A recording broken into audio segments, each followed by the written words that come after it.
Just before the hour, we were talking about the uproar over public education budget cuts.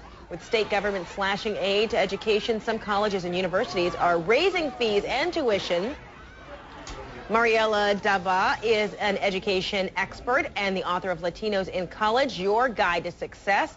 She is joining us from our New York studio. And also joining us is Jose Bucio, who attends a community college in Sacramento, California. Good to see both of you. Thank you. All right, you're both going to help. Nice to be here. Thank you. You're both going to help folks try to figure out how to afford higher education. Jose, let me begin with you. You're at a community college in Sacramento. How difficult or easy has it been for you to make tuition?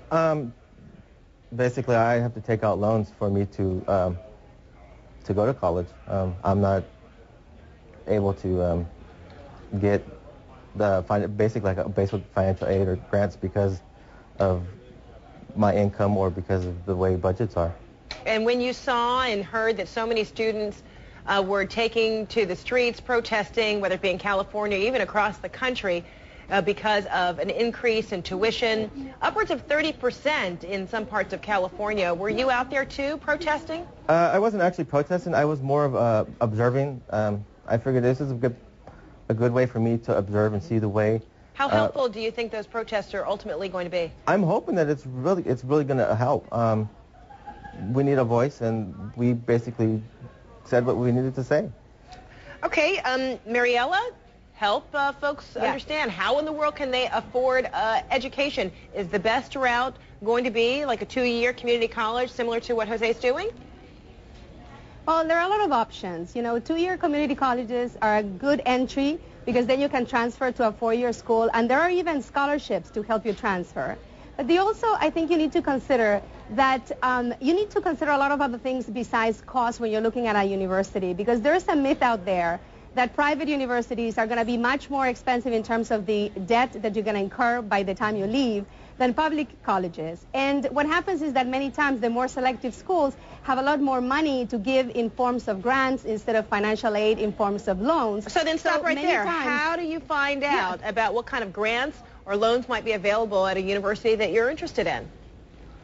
Well, you know, if you look at the university's websites, you can check on their financial aid, and you can call a financial aid advisor at the university and have a conversation. I have met several students recently at a Harvard conference with students from all over the Boston area that were going for a free ride to schools like MIT, Wellesley, and Harvard just because they had done their homework and they had applied to the scholarships and to the financial aid that they needed to apply to.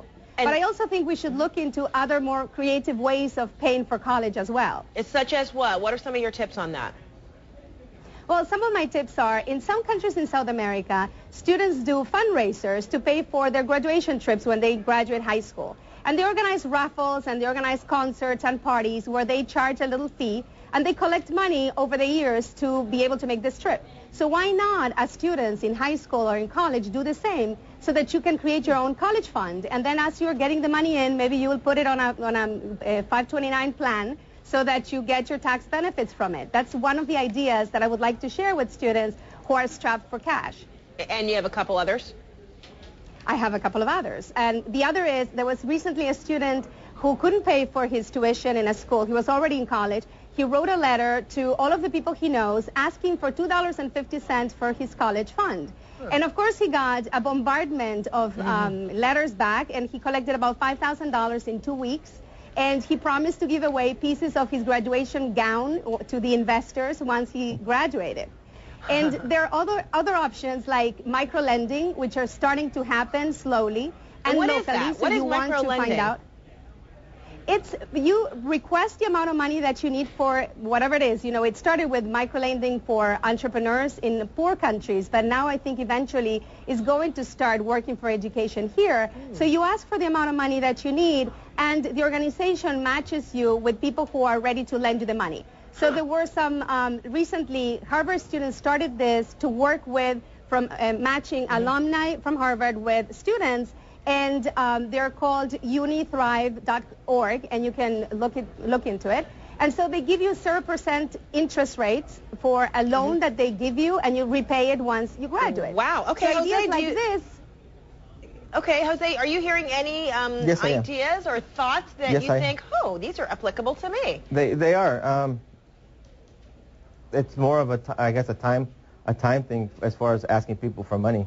But yeah, some of those ideas are they're great. You know, okay, and I could possibly use those. This is perhaps your last chance to ask Mariela a question or two about how you should proceed with your higher education if you've got a question for her. No, actually I don't. She kind of just answered everything that I needed to know. Oh, perfect. I just want to make sure that everybody else in the country, or as far as students younger than myself in the future, they actually know what's going on.